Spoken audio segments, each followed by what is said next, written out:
y con tu espíritu. Lectura del Santo Evangelio según San Mateo. Gloria a ti, Señor. En aquel tiempo se puso Jesús a recriminar a las ciudades donde había hecho la mayor parte de sus milagros, porque no se habían convertido. Ay de ti, Corozaín, ay de ti, Betsaida. Si en Tiro y en Sidón se hubieran hecho los milagros que en vosotras, hace tiempo que se habrían convertido cubiertas de sayal y ceniza. Pues os digo que el día del juicio les será más llevadero a Tiro y a Sidón que a vosotras. Y tú, Cafarnaúm, piensas escalar el cielo, bajarás al abismo, porque si en Sodoma se hubieran hecho los milagros que en ti, habría durado hasta hoy. Pues os digo que el día del juicio les será más llevadero a Sodoma que a ti. Palabra del Señor. Gloria a ti, Señor Jesús. En la primera lectura se nos habla de lo que hoy diríamos o llamaríamos la teología de la historia. La historia de Israel, la historia de Judá, como el destino de los pueblos depende mucho de su fe. O sea, de la fidelidad a Dios, y Dios que entonces actúa desde su misericordia y desde lo que es la acción misma de Dios, la providencia que va haciendo. Sin embargo, cuando el hombre se pone contra Dios, se aparta de Dios, es como si Dios dejase su mano que actúen las causas segundas y que aquello se destroce. Os lo habéis buscado, no habéis buscado mi protección, no, que no me queréis, no os envío el mal, os envío las vuestras propias consecuencias de lo que hacéis. Es como si retirase mi protección sobre vosotros. Es lo que pasará primero a Israel, después al reino de Israel, o sea, al reino del norte, después pasará a Judá. Pero mientras Judá se mantiene fiel, esos problemas, la protección de Dios se mantiene, aunque hayan potencias mucho más fuertes que parece que van a atacar y destruirlo. Ellos se mantienen, si se mantienen, como al principio era así, se mantienen fieles, pues esas fuerzas no pueden nada, se autodestruyen. Sin embargo, cuando ya pierden la confianza y quieren poner todo en política, o sea, en ligazones políticas, lo pierden absolutamente todo y serán destrozados, y desaparecerá Israel y Judá.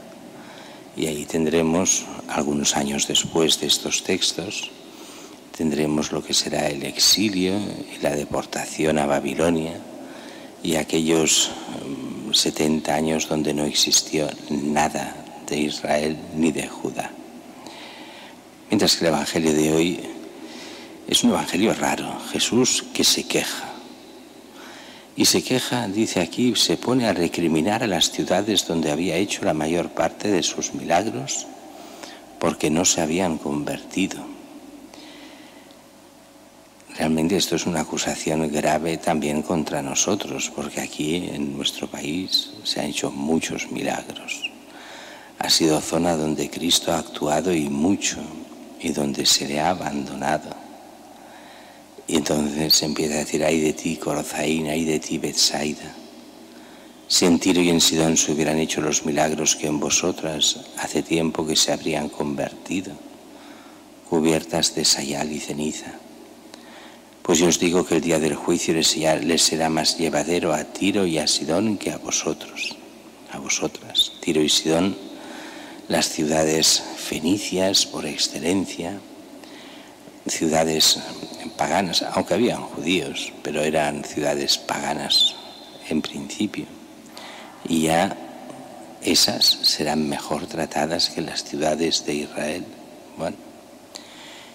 Y tú, Cafarnaúm, Cafarnaúm había sido el centro neurálgico de la fe cristiana. Jesús había vivido en los primeros tiempos de la predicación en Cafarnaúm. Allí vivían Pedro, Andrés, Santiago y Juan, al menos de entre los apóstoles. Era una ciudad que había visto muchísimos milagros. casi todos los primeros, una parte importante al menos de los primeros milagros de Jesús son en Cafarnaúm. Allí hay, y sin embargo no creen la mayoría. Cuando dicen no creen se refiere a la mayoría, no a algunos que eran creyentes, faltaría más. Y dice: piensas escalar el cielo, Cafarnaúm, bajarás al abismo. Si en Sodoma se hubieran hecho los milagros que en ti, habría durado hasta hoy. Pues os digo que el día del juicio les será más llevadero a Sodoma que a ti. Juicio duro. ¿Por qué juicio duro? Porque han recibido muchísimo y no se han convertido. Y hace esta profecía: bajarás al abismo. Y esa profecía se cumplió, y sabéis muy bien que en la historia, cuando desaparece Cafarnaúm hacia el siglo V o VI, Cafarnaúm ya no se sabe nada más de ella. Y de hecho en el siglo XIX, hace nada, 4 días, en época de los tatarabuelos, pues se decía que Cafarnaúm había sido un invento cristiano que no había existido nunca, que se lo habían inventado los evangelistas, porque no había ningún documento que no fuese cristiano que hablase de Cafarnaúm, ninguna prueba histórica que hablase de Cafarnaúm, era una invención. Hasta que los franciscanos, ya en pleno siglo XX, redescubren Cafarnaúm, empiezan a buscar los sitios, desaparecida durante 1500 años, sepultada sin que nadie supiera ni dónde estaba. Sí, más o menos debía estar por allí, pero sin nada. Serán, como digo, los franciscanos a volver a recuperar la ciudad, hacer las excavaciones, venir los arqueólogos y volver a redescubrir esa ciudad más que milenaria, con todas las pruebas absolutamente indiscutibles de que aquello era Cafarnaúm, y aún más, que ahí estaba la casa de Pedro. Así, con los testimonios de tantos peregrinos del siglo IV y V y III que dejan allí sus grafitis: esta es la casa de Pedro y yo estuve aquí. Esa mentalidad de los turistas de todas las épocas casi. Para nosotros es importante no solo por la historia, no solo para entender lo que fue Cafarnaúm, lo que fueron esas ciudades, sino que es un aviso a navegantes, un aviso a nosotros, que nos creemos que por nuestra historia cristiana podemos sobrevivir. Si no nos convertimos, no. Necesitamos de la fe para que el Señor continúe trabajando aquí. Si no, sin fe de nada sirve. Y basta ver cómo es nuestra sociedad, donde la fe es absolutamente residual, donde somos pocos y despreciados. No nos ha de importar. Lo único que nos ha de importar es la fidelidad a Cristo, el mantener nuestra fe, el intentar que cuantos más mejor lleguen a la fe y ser fieles a nuestro Señor.